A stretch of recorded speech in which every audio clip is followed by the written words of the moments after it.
All right. Well, good afternoon or morning, everyone, and welcome to today's webinar, Advising for Interstate Passport Success. I am Kate Springsteen, Member Services Coordinator for Interstate Passport. This webinar is being recorded and will be made available at interstatepassport.wichi.edu/webinars by tomorrow, October 3rd. If you have questions throughout the webinar, type your question into the box on the Zoom panel and it will be brought to the presenter's attention.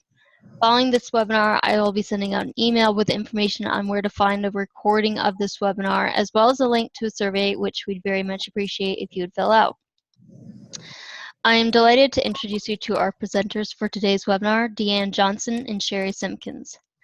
DeAnn is an academic advisor for Completion and Transferability at North Idaho College. An active member of the North Idaho Consortium of Higher Education, DeAnn serves as chair of the Student Service Task Force, which focuses and creates shared student resources among consortium schools. Additionally, she sits on the NICHE Recruiting Task Force, representing higher education opportunities for North Idaho communities. Previously, DeAnn worked for Lewis Clark State College, CDA, and received her MS in Adult Organizational Learning and Leadership from the University of Idaho. Sherry Simkins has served as the Division Chair for Communication and Fine Arts at North Idaho College since 2012. As chair, she oversees programs in communication, journalism, fine arts, music, and theater. She has been an instructor of communication since 2005. Sherry also serves as a faculty discipline representative for the Idaho Statewide General Education. She received her BS and MA in communication at Southern Utah University. Sherry is currently pursuing her doctorate in educational leadership at Idaho State University. Welcome, DeAnn and Sherry. Thank you, Kate. We'll dive right in. As I was thinking about the importance of advising at institutions, I remembered an experience I had starting out at North Idaho College. So we are in Coeur d'Alene, Idaho. And when I first moved to the area, I happened to live in Spokane, Washington, which is about a 45-minute commute. And then when you add snow to that and everything, it equals out to maybe about 2 hours round trip each day. And so that really started to wear on me. And I had a supervisor who pulled me aside one day and she said, "How are you driving to and from work?" And so I told her, this was previous to MapQuest. So I told her the route I was taking and she said, no, you're doing it wrong. You need to get off the interstate and you're going to take this exit and it's going to shoot you over to this back road. And if you do that route, you're going to cut off about 15 minutes to your commute. So I tested that out and she was right. And I think that's the role that an advisor plays, is really helping to guide students so that they find their path and they know where they can save time, save money, and really complete their goals. For today's topics, we're going to be covering both why and how we implemented Interstate Passport at North Idaho College, which includes the steps that faculty and leadership took to identify courses that meet the Interstate Passport guidelines, and then how we structured the Interstate Passport into our programs. We'll touch on the effective communication and team building that helped launch it to our campus. And we will also look at how we incorporated Interstate Passport into our existing programs while using those tools in academic advising. As mentioned, we look forward to answering your questions at the end of this presentation. To give a quick overview, North Idaho College is located in Coeur d'Alene, Idaho, which is often referred to as the Panhandle of Northern Idaho. We serve a student population of around 5,000 students.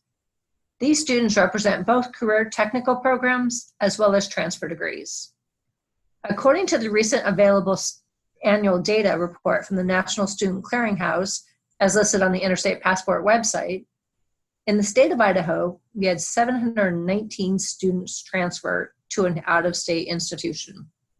In that same year, we had 737 out-of-state students transfer into our state of Idaho, and over 1,000 students transfer within our state institutions.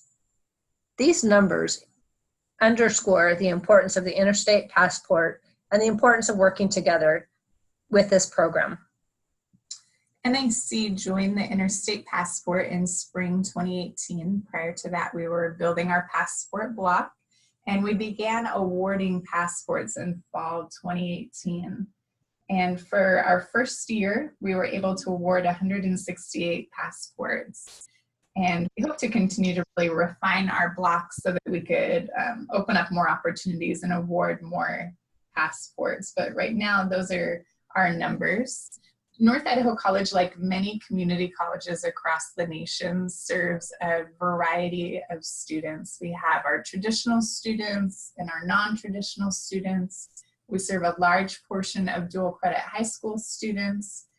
And in fact, 2 years ago, we graduated a 14-year-old and an 80-year-old. So you can see kind of the wide span of students that we might serve. We also serve a lot of non-traditional first-generation students. In fact, I was reflecting on an experience I had as a faculty advisor. So at NIC, we have professional staff advisors and then faculty also advise.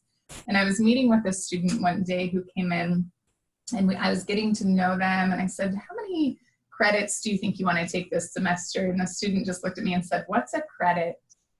Again, that really underscores the important role that advisors play and their need to be able to guide students through institutions, through higher education, and specifically to the Interstate Passport.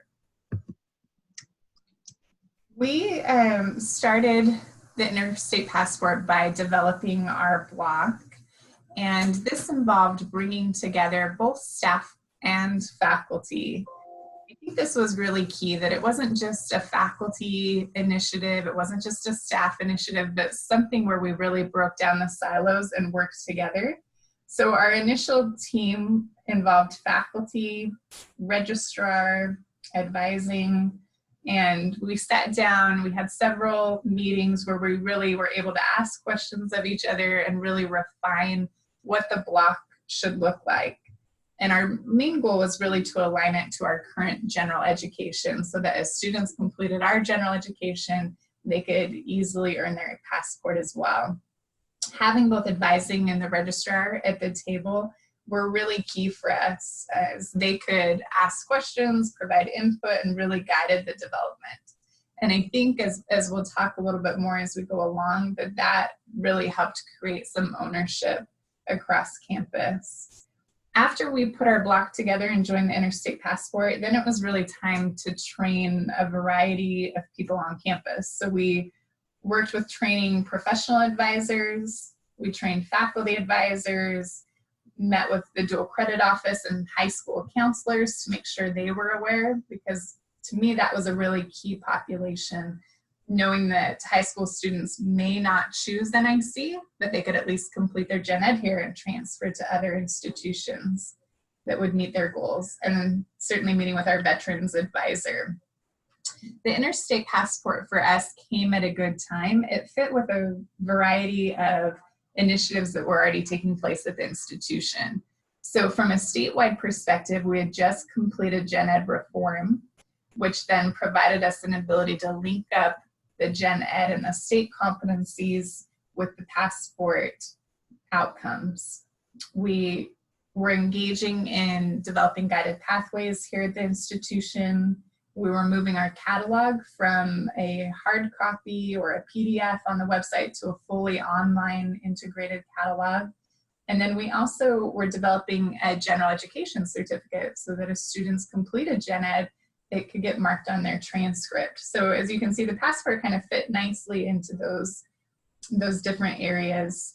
And by putting this team together that involved leadership, marketing, our registrar, faculty, and advising, it really allowed various areas to take ownership. Had it just been faculty, then I think we would have been encouraging buy-in from all of these areas. But because they were involved from the very beginning, that ownership of it really took place and people were able to implement it within their own areas. As Sherry mentioned, during that time NIC was adopting the Interstate Passport, we implemented guided pathways, which helped our students determine their focus field interest. We now refer to those options as area of interest. Working together with the student, we determine their career and interests that line up with the programs that we offer. This can be less intimidating for students who are not firmly sure of their education goals. Lining up those courses that allow flexibility within similar programs also works to help prevent them taking the wrong coursework in critical areas, such as math and science. Each area lists not only transfer programs, but career and technical degrees and certificates that line up with their interest. The areas that we've developed include arts, communication, and humanities, business administration and management, healthcare, manufacturing and trades, social science and human services, and then science, technology, engineering, and math, those STEM fields. In addition to working with all of the student populations, NIC professional advisors are also assigned a roster of students in these specialized areas. We guide them and direct and we align the coursework for them. This focused pathway plans allow us to plan semester by semester the coursework which aligns to their intended degree program, as well as their transfer institutions.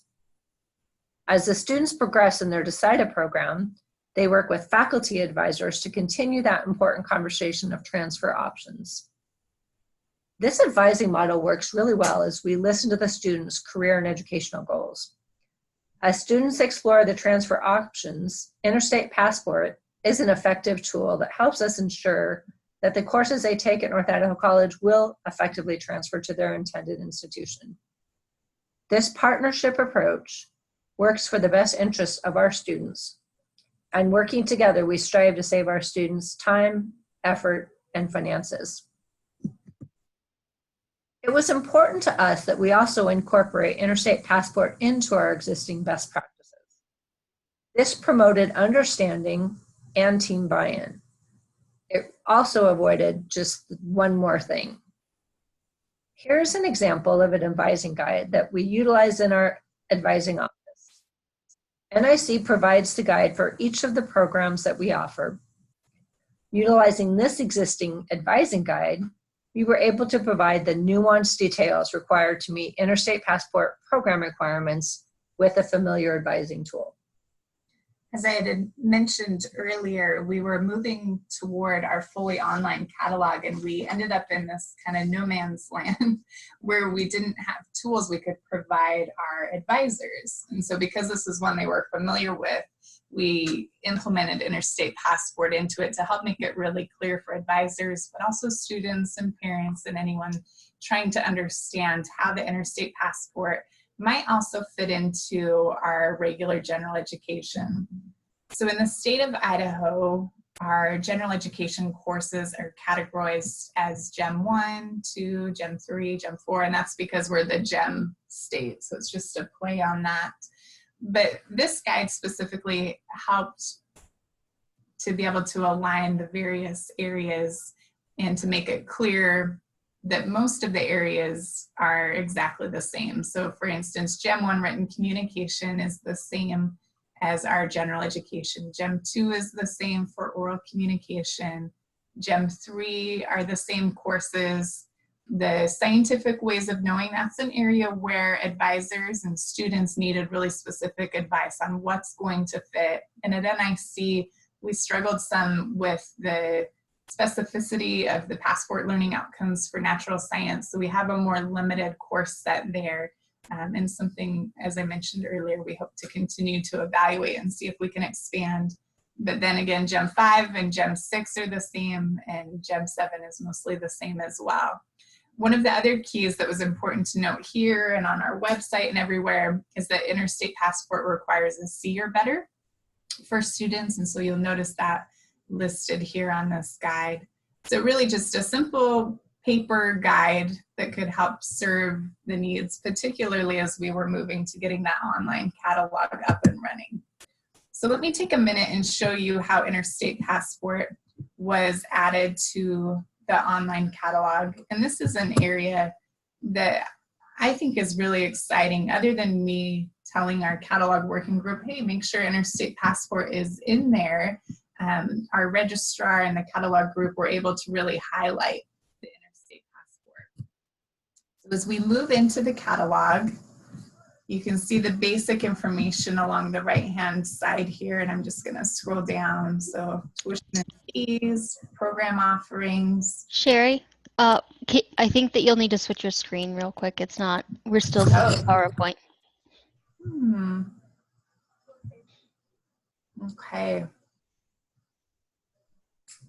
Thank you, Kate. I'm not sure what I need to do to make that happen. Let me get back into Zoom. Let me do a stop share and then reshare, and let's see if that'll capture it how I'd like it to.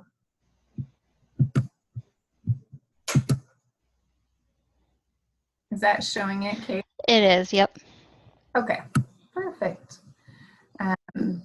Okay, so here we're inside of the catalog, and along the right-hand side here are just basic areas you would expect to find in the catalog. And as we scroll down, you'll see our Associate of Arts and Associate of Science degree requirements, our Applied Associate of Science, and then the Interstate Passport is really highlighted here. And I like that it's not buried, it's something that students can click on and learn more information. So as they enter this website, you can see more information about what is the Interstate Passport. Again, highlighting you need to have a C or better, and it's going to be 36 credits of general education here at NIC. And as a student scrolls down, they can also look and see what the various courses are. So if we click on oral communication here, you're going to see our fundamentals of oral communication. And let me show you what the symbols are. They're going to show you as we hover over them. But if I get specifically into the Associate of Arts and Associate of Science degrees, it gives us this nice key at the bottom. So the various symbols, I'll go back to one, will show you the GEM course, kind of looking like a diamond with the various numbers in them.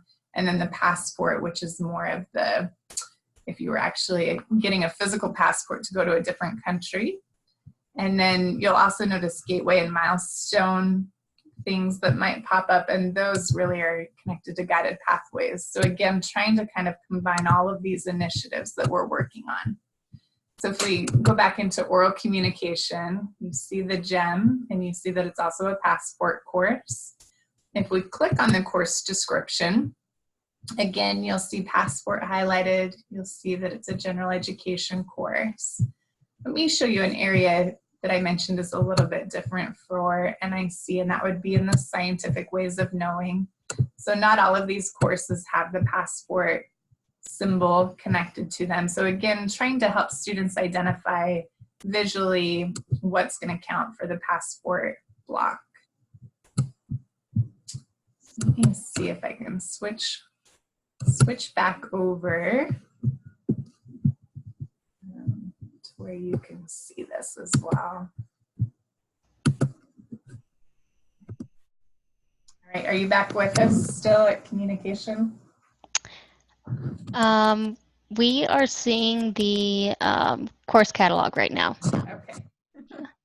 Let me see if I can switch that up again then.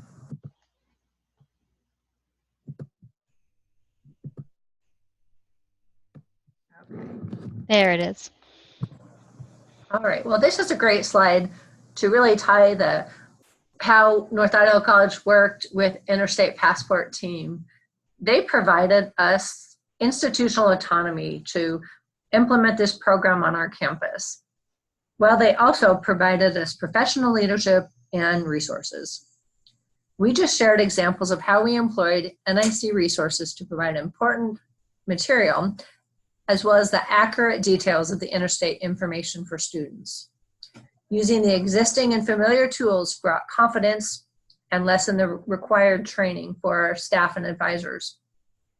It also lessened the potential resistance that change can sometimes bring about on campuses.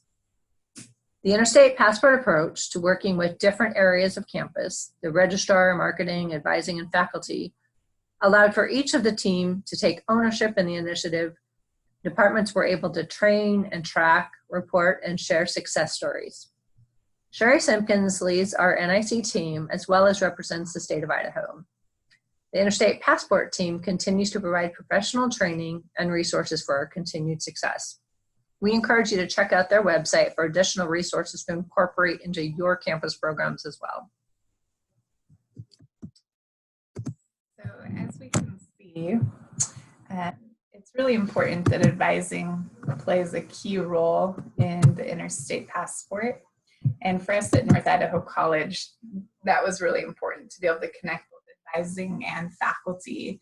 And we can build a road, but unless we have advisors helping students know how to navigate this road of higher education and our institution and the passport, then it doesn't do much good to build the road.